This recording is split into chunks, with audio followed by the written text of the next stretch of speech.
This is a WLBT 4:30 p.m. report.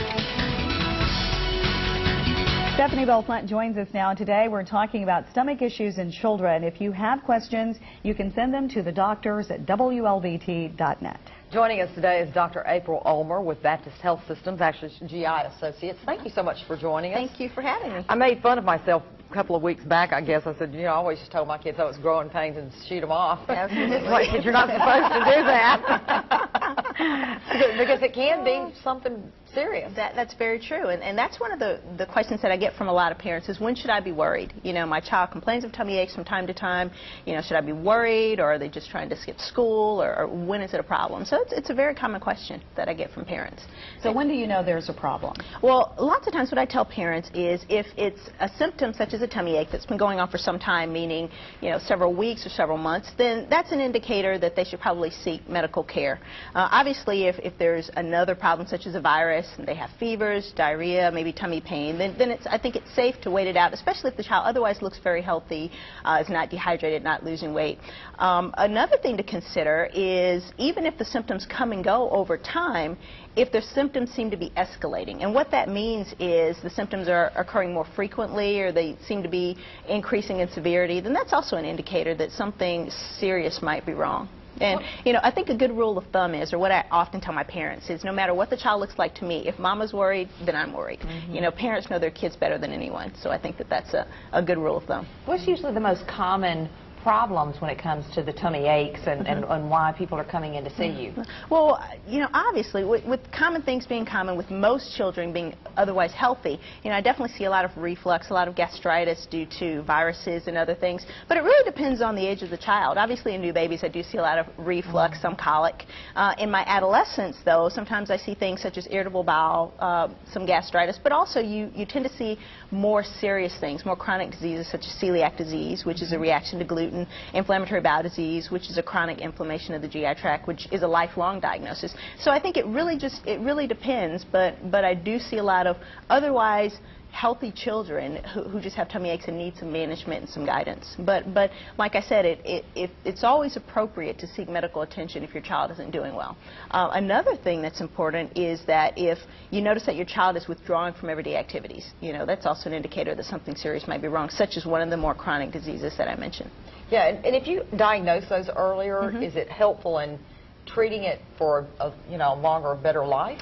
Well, I don't know about a longer or better life, but typically what I tell my parents is, if the child comes to medical attention sooner, they can start treatment sooner, get better sooner, and then go on with their life sooner. And they tend to not have as many consequences of their illness, no matter what the illness is. You know, for example, some of my kids who have some of the more chronic illnesses, such as celiac or inflammatory bowel disease, over time might suffer from weight loss, from growth failure, and especially because diseases like that sometimes affect adolescents, those kids are at risk for stunting overall, you know, for not reaching their genetic potential. And so those are some consequences that can, by all means, be avoided if the child is just brought to medical attention in a timely fashion.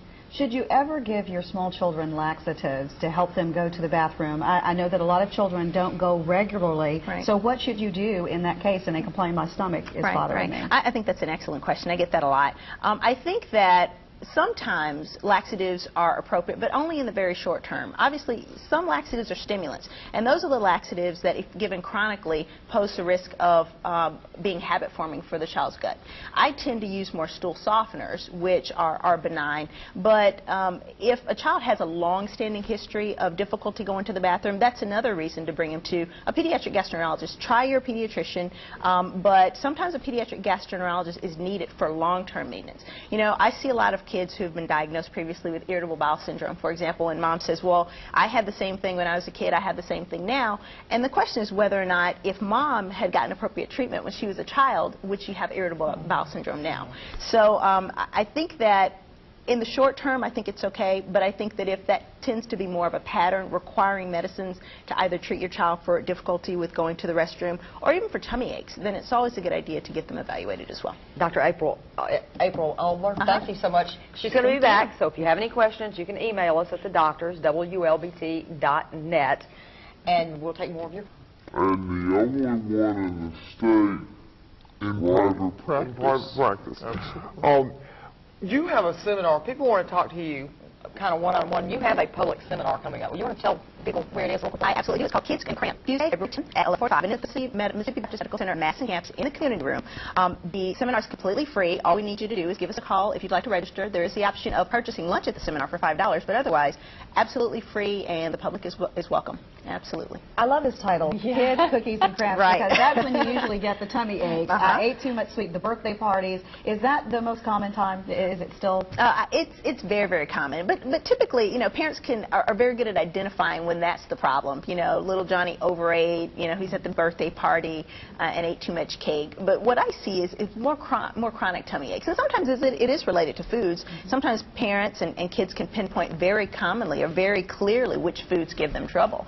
So, like I said, with celiac disease, it can be gluten that's a filler in lots of foods. Some kids also have very, very bad lactose intolerance, which, you know, in which case the symptoms aren't your classic symptoms oftentimes that we associate it. But it can be associated with lots of tummy pain, recurrent vomiting, those types of things. So those are just some of the things that I have to sort through whenever I see a new patient in clinic. So it's always interesting. Do you have to register for the seminar? You do. The registration phone number is 800-948-6262, or if you're in the area, 601-948-6262. And that's for the seminar, like I said, completely free. Just give us a call and let us know you're coming, and it'll be a nice, relaxed atmosphere where parents are able to ask their questions, vent their concerns, and also, if they'd like to make an appointment with me, they can let me know at that time or give our office at GI Associates a call. Dr. Ulmer, there seems like kids have reflux all the time, and it's not just babies anymore. It's little kids and middle school kids. I mean, what is up with the reflux? Right, that's very true, and that's a very, very good question, because there was a study recently looking at reflux, because the question was, is it that we're diagnosing it more often, are we looking for it more now, or is it just actually more common? And what the studies have shown is that it's actually occurring more. There's an increased incidence. And what we attribute that to are our diets, you know, dietary changes, exposures, environmental exposures also. You know, it's a little bit controversial as far as exactly what's causing the increased incidence, but it actually is out there. And so you're absolutely right. I do diagnose it a lot, obviously in newborn babies, but also in kids of all ages. You know, and those children can present with severe tummy pain, even to the extent that they're losing weight, they're withdrawing from their normal activities because they're afraid of having tummy problems. So it's a very real entity, and, you know, lots of people like to look upon it as a benign, just a tummy ache, you'll get over, it's just a little heartburn. But these kids can be really sick, and the good news is it's often not dangerous, and it responds very quickly, oftentimes, to the proper medication, the proper treatment. All right, thank you. Thank you so much, Dr. Ulmer. Thank you for having me. Stephanie. We'll be right back. Stay with us.